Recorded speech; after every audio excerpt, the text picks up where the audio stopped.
Selamat siang kawan-kawan, jumpa lagi dengan persembahan NDK Bibit. Dengan menanam kita akan menjadi bahagia. Oke, sebelumnya kali ini adalah pas bulan Ramadan. Di dalamnya Pak Saiful ini selamat menunaikan ibadah puasa bagi kawan-kawan yang menjalankannya. Semoga Ramadan kali ini membawa berkah dan menjadikan kehidupan bangsa dan negara ini menjadi lebih baik. Amin. Oke, kali ini dengan narasumber yang istimewa sekali, yang biasanya awal-awalnya kan kita kan mengulas masalah tanaman dan cara prosesnya, pembesaran, okulasi dan sebagainya. Kali ini kita mengulas terkait pupuk kompos di dalamnya Pak Saihu yang beralamat di Desa Betet RT 8 RW 2. Oke, Pak Saihu ini ya kami tua ini Pak Wo ini. Beliau ini selain kompeten menjadi petani, beliau juga memproses pupuk organik. Nah, kebetulan kan kita kontennya kan terkait pertanian, bagaimana caranya kita kiat-kiat sederhana biar kita bisa memproses atau caranya biar ngerti cara proses pupuk organik. Oke, Pak Saihu, kira-kira pertamanya pripun Pak Saihu? Gini ya, selamat siang dulu. Selamat berjumpa lagi kami akan menjelaskan untuk proses pembuatan kompos atau pupuk organik yang mudah dan murah. Itu sebelumnya ketika kotoran sapi, kotoran ayam sama saja ya. Kalau ada kotoran sapi dan kotoran ayam satu-satu, begitu datang akan itu bau. Itu kita semprot dulu dengan dekomposer, namanya MOL, mikroorganisme lokal.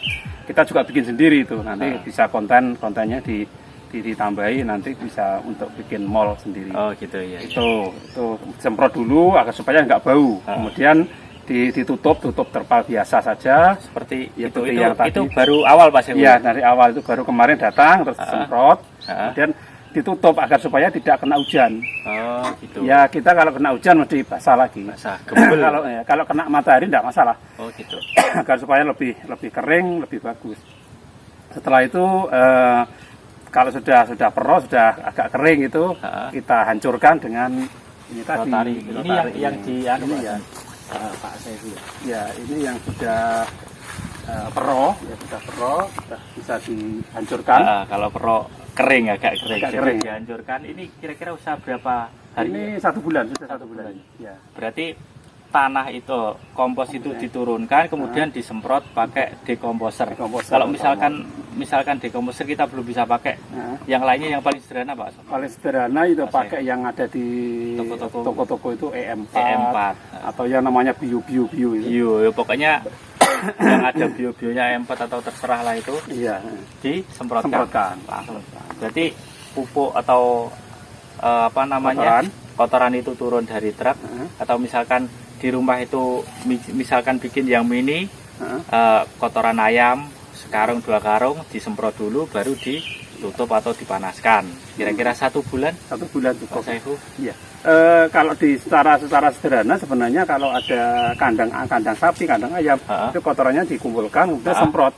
Semprot gitu? Itu aja, asalkan di tempat yang teduh, tidak kena hujan, itu selesai sebenarnya. Yang kita itu kendalanya karena hujan nggak bisa diproses, gembel. Gembel itu ya. Ya kalau kena matahari ini nggak masalah sih, karena mikroba yang ada di dekomposer MOL itu bisa masuk ke dalam. Paling yang mati daerah permukaan aja, tapi yang dalam juga masih hidup. Oh gitu. Berarti ini apa namanya, prosesnya ini satu bulan ya Pak Saihu? Iya. Pak Saihu ya. Terus kemudian lanjut ini langsung diproses di sini. Proses di sini. Dicampuri dengan arang sekam. Arang sekam. Awulayan lah biasa, abu sekam nggak apa-apa, agar supaya tingkat kekeringannya juga bertambah kering. Yang kedua bisa untuk menambah karbonnya. Kemudian yang ada silikatnya juga ada, unsur-unsur yang ada di arang sekam itu banyak sekali. Apakah cuma arang sekam saja atau yang lainnya ada? Ada, bisa kalau ada sekam yang sudah lapuk itu juga dicampurkan, bisa. Kemudian sisa-sisa pembakaran abu juga bisa dicampurkan. Yang penting bahan organik semuanya bisa dimasukkan sini. Terus setelahnya selesai, ini baru diproses di separator atau diayak. Kalau keadaannya itu kering itu kita pakai chopper. Pakai chopper ini bisa langsung diseleb, hancur, langsung dikemas bisa. Tapi sebelumnya dikemas dikasih POC atau pupuk organik cair dari bawang merah itu, atau PGPR agar supaya di samping kita memberikan nutrisi kepada tanah tersebut, kita memberi di samping nutrisi kepada tanah itu juga kita manfaatkan untuk pengendalian hama dan penyakitnya. Oh, kita berarti ada pengendali hama juga. Ada, kita kasih agen hayati agar supaya nanti sekalian kita menyuburkan tanah juga, gimana agar supaya hama penyakit itu nggak betah di sekitar perakaran. Oh gitu. Lah, Pak Saihu, kira-kira kita kan tidak tahu apakah ini pupuknya atau komposnya ini sudah jadi apa belum. Lah, tanda-tandanya kompos itu sudah jadi bagaimana? Satu, itu sudah remah, bentuk remah itu. Bentuk remah. Pure ini sudah jadi kan. Dan baunya tidak ada bau kotoran. Oh, sudah. Baunya sudah tidak ada baunya kayak bau tanah itu. Oh, gitu. Ini sudah jadi. Jadi kawan-kawan, kalau misalkan takarannya atau bagaimana sih kalau sudah jadi atau belum, sederhananya ketika tanah itu dipegang, terus kemudian kompos dipegang, di bawah itu tidak bau. Baunya seperti sedep, asem gitu Pak Saihu. Kayak asem, kayak fermentasi seperti itu, berarti sudah jadi. Nah, seperti itu. Jadi kalau misalkan masih bau, berarti diproses lagi, belum jadi. Ya, kayak fermentasi lagi. Pak Saihu, kira-kira ada nggak perbedaan antara pupuk kompos ayam, terus sapi, terus kambing gitu? Ada. Kalau kompos ayam cenderung N-nya yang tinggi, kayak urea itu. N-nya tinggi. Kemudian kalau sapi itu bisa P-nya yang tinggi. P-nya yang tinggi. Di samping mikro yang lain banyak loh ya. Iya. Itu kemudian yang kambing, kelinci, yang itu domba itu yang kaliumnya yang tinggi. Sehingga seandainya digabungkan antara kotoran ayam, kotoran sapi sama kotoran kambing atau domba, itu akan menjadi lebih komplit. N-nya dapat, P-nya dapat, K-nya juga dapat. Di samping unsur mikro yang lain. Dan mikroorganisme yang bahan yang yang hidup itu masih banyak banget itu. Oh gitu.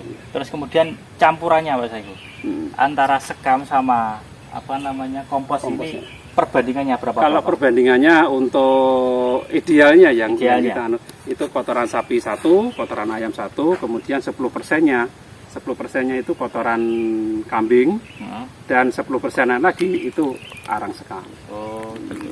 Tapi kalau musim penghujan basah ini yang paling banyak itu arang sekamnya, agar supaya bisa kering. Bisa diproses. Bisa proses. Ya, kalau misalkan kita mempunyai kompos saja sama arang sekam, misalkan satu-satu, boleh enggak Pak Saihu? Boleh, bisa. Jadi kalau misalkan kalau di Pak Saihu kan kompleks, banyak itemnya, tetapi ketika misalkan kita bikin praktek di rumah, terus adanya kok arang sekam sama kompos, ya satu-satu boleh Pak Saihu? Boleh. Kotoran sapi saja nyel nggak masalah. Nggak masalah. Penting proses fermentasinya itu. Proses fermentasinya jadi. Kotoran ayam saja nggak apa-apa, lebih bagus, airnya tinggi. Tapi kalau memberiakan kepada tanaman jangan banyak-banyak. Jangan terlalu banyak, nanti juga sama dengan urea itu. Oh malah iya. mati. Ya, itu kotoran kambing murni nggak apa-apa, malah bagus itu.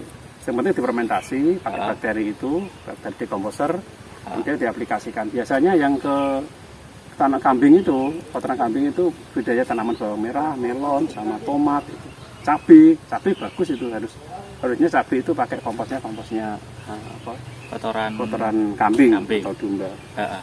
Oke, ini kan proses di luar kawan-kawan, jadinya kita menuju proses ke dalam, proses penggemburan, terus kemudian pengepakan. Iya. Sudah jalan berapa tahun ini Pak Saiful? Sudah lebih dari 10 tahun. Sudah lebih dari 10 tahun, jadinya kevalitannya atau prosesnya kan sudah teruji oleh waktu. Oke, ini separator, yang ini untuk penggilingan ini ya. Bukan digiling ya, salahnya diayak. Ini diayak, separator itu ayan. Jadi ayak kita semprot tadi. Semprot dengan POC sama PGPR atau agen Hayati lah. Hayati agar supaya plusnya itu kompos kita itu juga plus agen Hayati, plus pengendali hama penyakit. Lalu kemasan seperti ini, enggak ditimbang. Enggak ditimbang. Ya? Kalau ditimbang, gulanya ada ditimbang. Enggak ditimbang. Kalau ditimbang pada waktu basah ini otomatis berat. Tapi ketika kering itu ya ringan. Makanya kita takarannya satu sak saja.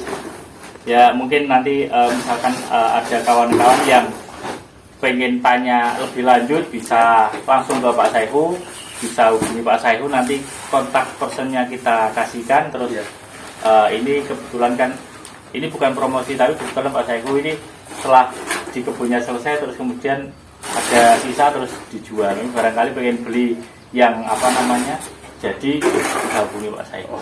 Iya. Oke, terima kasih Pak Saiful, infonya terkait pupuk organik ini semoga bermanfaat. Itu dulu yang bisa kita sampaikan kawan-kawan, kurang lebihnya mohon maaf, sampai jumpa di lain waktu.